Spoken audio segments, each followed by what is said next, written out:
Hello and happy Sunday. About it, I'm just sitting here organizing my 5,000 tubes of lip balm and chapstick and the like.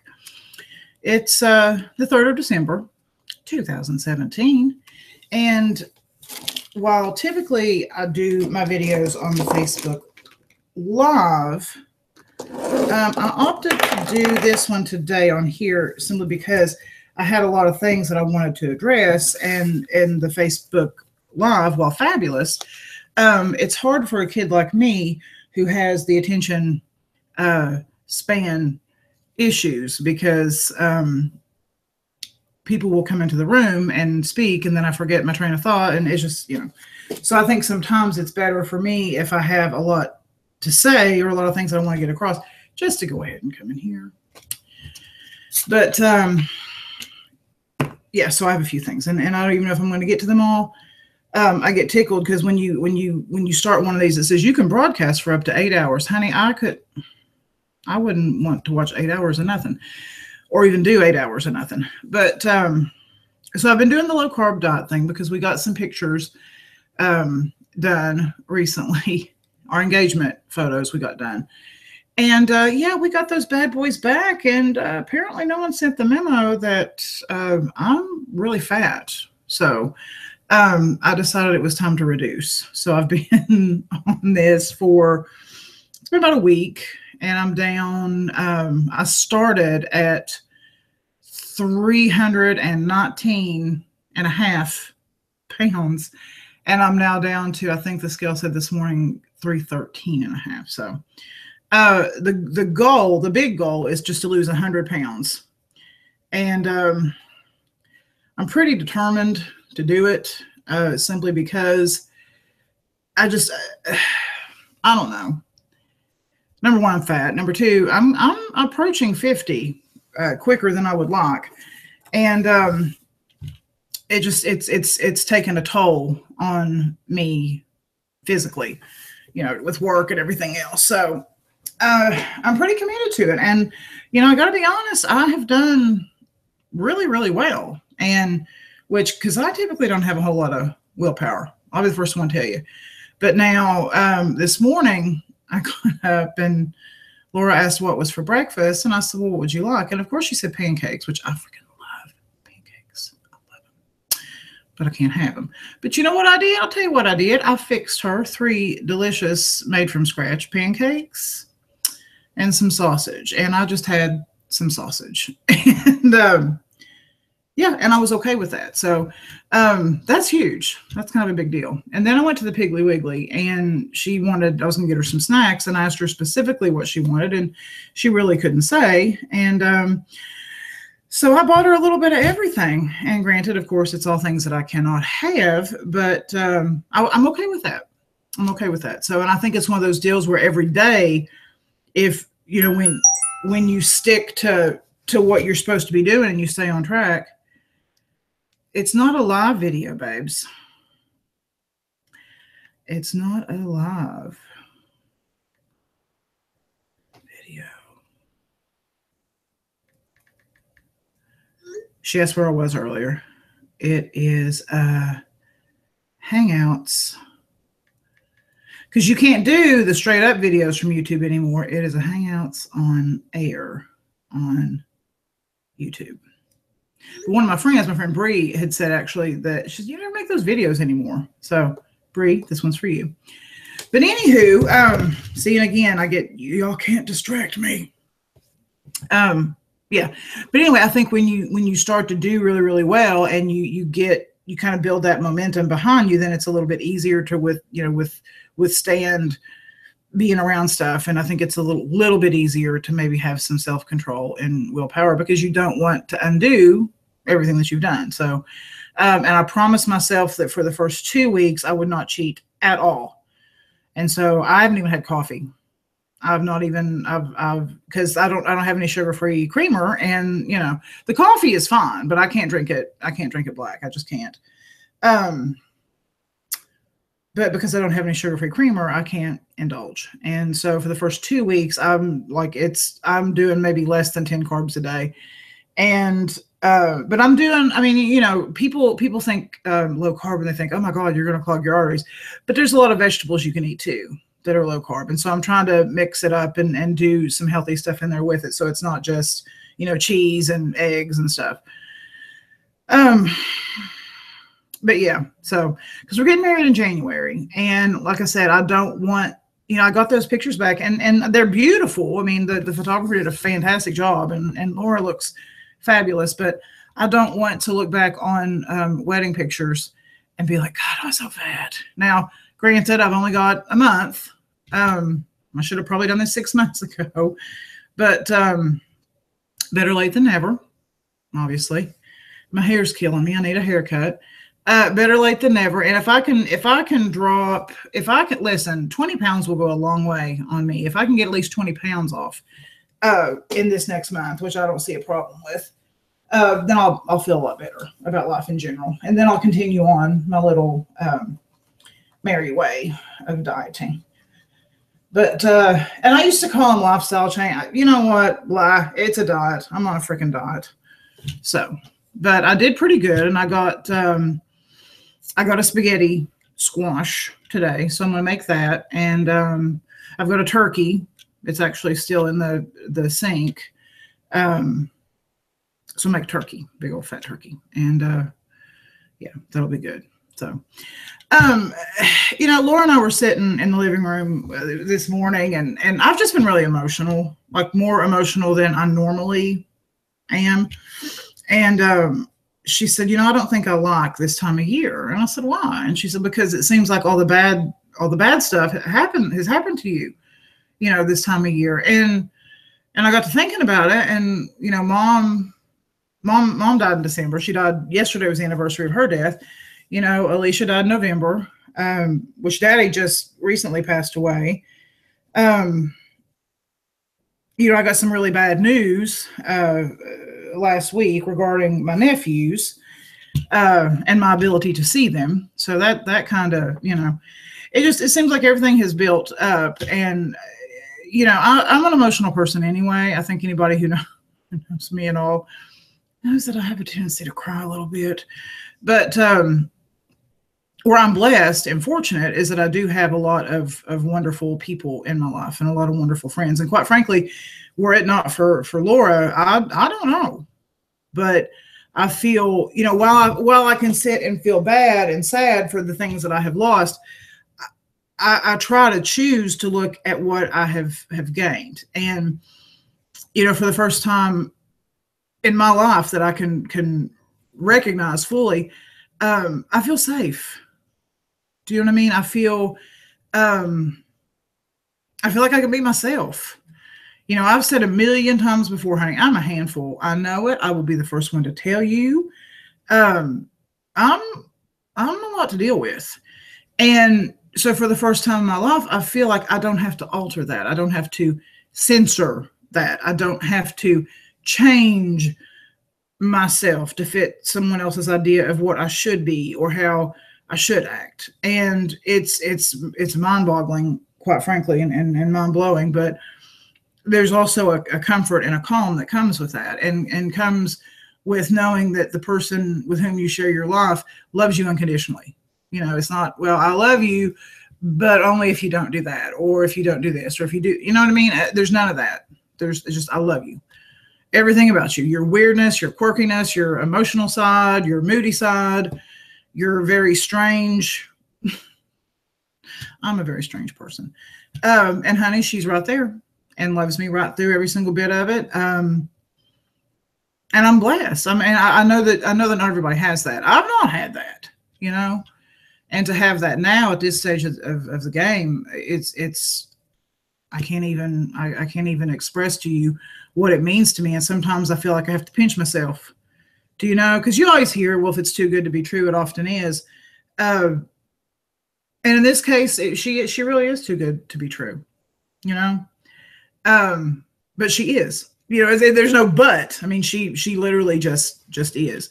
And just the way that she loves me, and she's patient, and she's understanding, and she's kind, and I couldn't ask for better. I couldn't ask for a better partner, a better support system, everything. So I love her lots and lots. And I was thinking, and I don't want to go into great detail about it, because when it comes to like really personal stuff, I don't like to, but it's about judging. It's about judging people, judging things, judging situations. We are inherently a judging society. That's what we do, and it's tragic. And I think it's something that we all need to kind of sort of work on within ourselves. For example, for me today, I was at the Piggly Wiggly, and there was an old man behind me. And you know what? I'd already put my stuff out of my buggy and was fixing to pay. And he had all this stuff in his buggy. And I noticed he had a cane. And I was like, well, you know what? I'm going to help that old man put his stuff out the buggy onto the conveyor. And don't you know, he got hateful with me. He said, I'm fine. I'm like, okay. I said, I was just wondering. And he said, I'm fine. I got it. I was like, well, all right then. And, instinctively, I wanted to say, you hateful old codger. But then I got to thinking about it. Well, maybe he's having a bad day. Do you know what I mean? Or maybe there's something going on, or maybe he's just hateful. I don't know, but that's not for me to worry about. But how can I say this without? Okay. I like to be really cryptic when it comes to certain things, because I feel that I don't like to call out people, even though sometimes I think they need to be called out. How do I say it?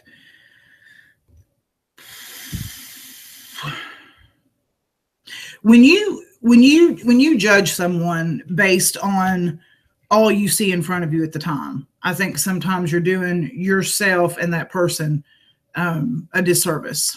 Now, I'm going to speak from a perspective of someone who is no longer with us, whom I love very much. I don't think you stop loving someone when they die. I think you continue to love them and honor them. But someone very close to me had passed away, and they weren't an angel. They had a lot of ups and downs, but they were a good person. Okay, they were a good person. They made some bad choices. And I've said before, we are all just one bad choice away from catastrophe. It can happen to any of us. I mean, there's not a single one of us that's perfect or beyond something, bad happening in our lives.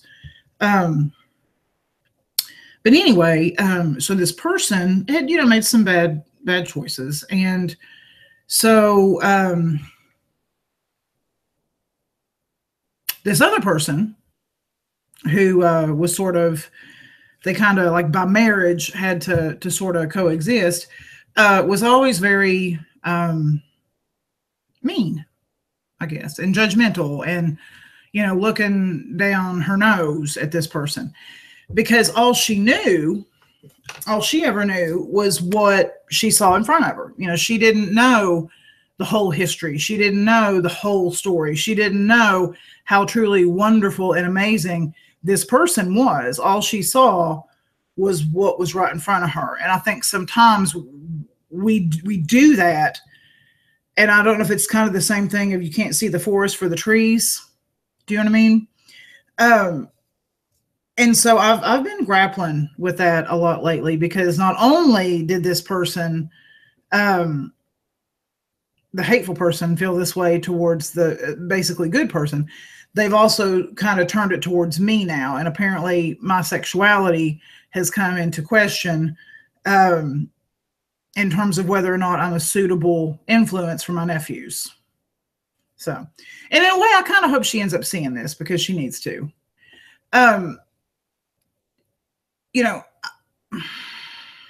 I've talked about this time and time again. Sexuality does not make me a deviant, just like someone claiming that they're a Christian makes them a good person. Okay, because to me, when you want to talk about, and when you stand behind the Christianity, I think that's what kills me the most. When you stand behind that veil of Christianity and want to dole out the judgments and the this, that, and the other, like you're above and beyond. I just think it's wrong. And I think sometimes, Christians, some Christians, I can't say that it's a blanket statement, but some Christians, I think, do a better job of turning people away from Christianity because the attitudes and the way that they behave, it's kind of like, well, God, if that's what it's about, I don't want any part of that.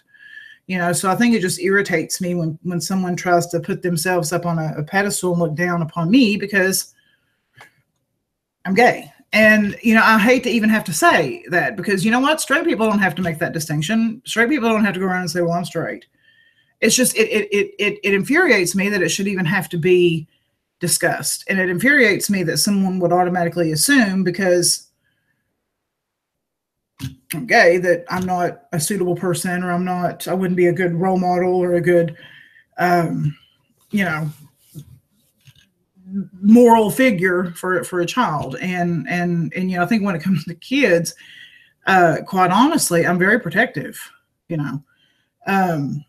I think she had made the comment that I had said a bad word. I had made a video or something, and I guess a bad word or something had slipped out. And that's yet another reason why I'm not suitable. Well, honey, let me just go ahead and tell you, if profanity is the mitigating factor over whether or not people are fit to have children, then, honey, nobody would have kids because I think everybody at one time or the other has a little something, something slip out their mouth, or they've had their children around somebody, the little something, something has slipped out their mouth. So, we can't have those kind of, things put on it. But anyway, so I guess the point I'm trying to make, and I know that it's horrible when I try to be cryptic because I know it's confusing. I just confuse myself. But I think the main point that I'm trying to make is try to ease up on the judging of the people, and that's all of us included. Like I said, instinctively, I just wanted to think that was an old hateful man today, but there could be something going on.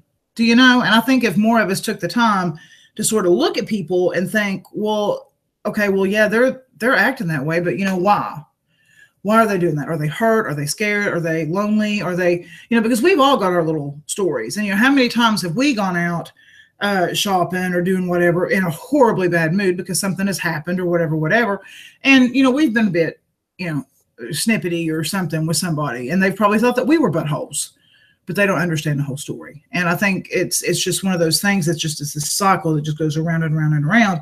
And I think the solution to it is just to sort of everybody just kind of take a deep breath, kind of chill out and try to understand where other people are coming from. Because I refuse to believe that people are inherently horrible.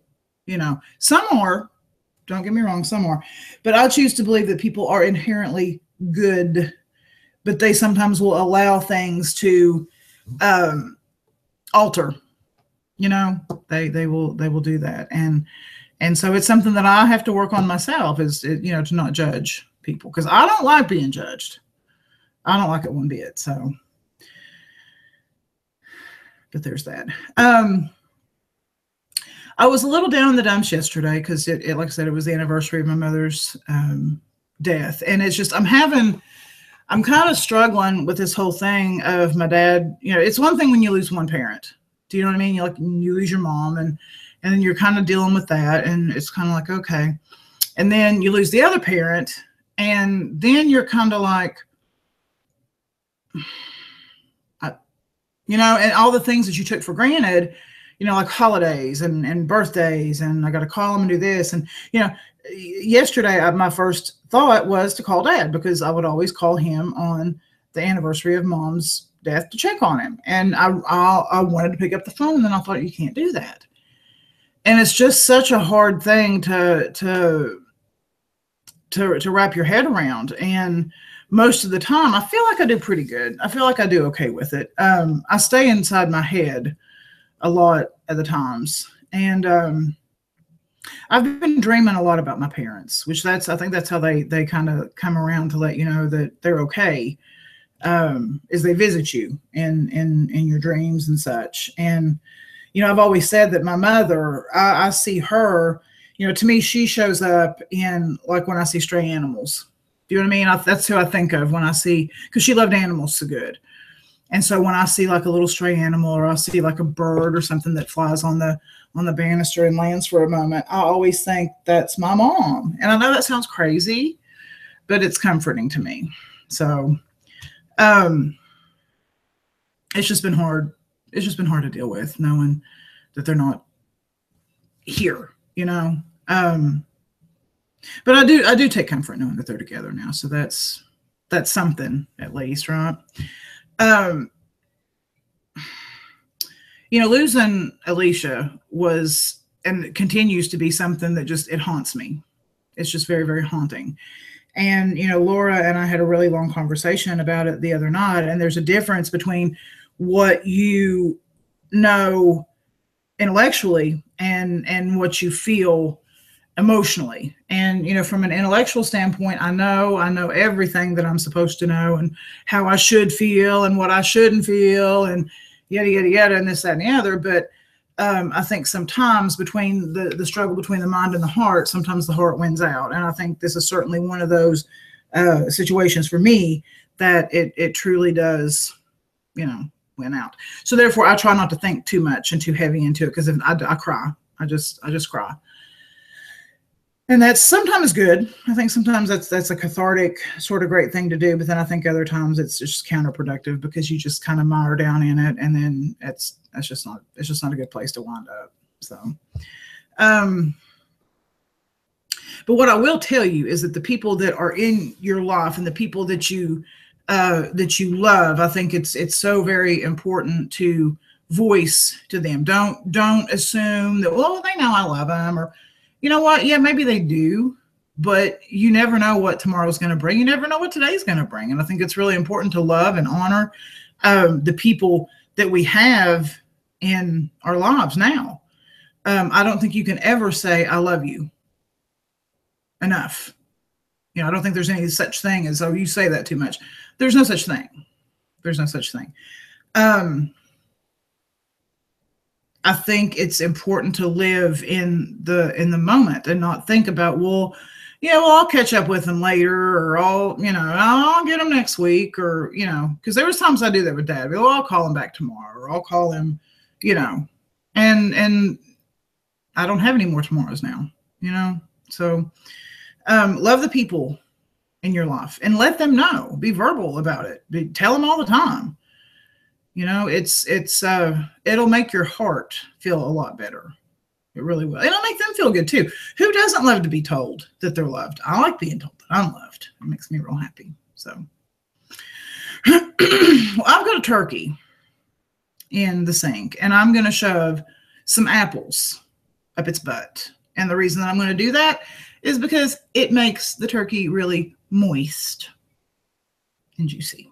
So Laura said, it's not going to make it taste like apples, is it? And it won't. It won't make it taste like it. Just makes it juicy. Alternatively, you can use oranges. You can put an orange up the turkey's butt. See, I used to do stuffing in the turkey's butt, which, number one, I can't have that. But number two, just the thought of it now just kind of grosses me out, to put stuffing in a turkey's butt. I think it's gross. So I don't do it anymore. But there it is. I think that's about all I had. I mean, there may have been a few other little things here and there, but I don't remember what they were. That's the main thing that I wanted to talk about, was the whole judging kind of deal. And yeah. So, but you all have a beautiful and lovely day. And we're going to continue having our beautiful and lovely day. And just be kind and nice and lovely to one another. And I may do a live video on the Facebook after a while. I mean, I've got all the points that I wanted to get across, basically. So we can do a video where we just talk about blah and whatever. So y'all take care, and I will catch you the next time.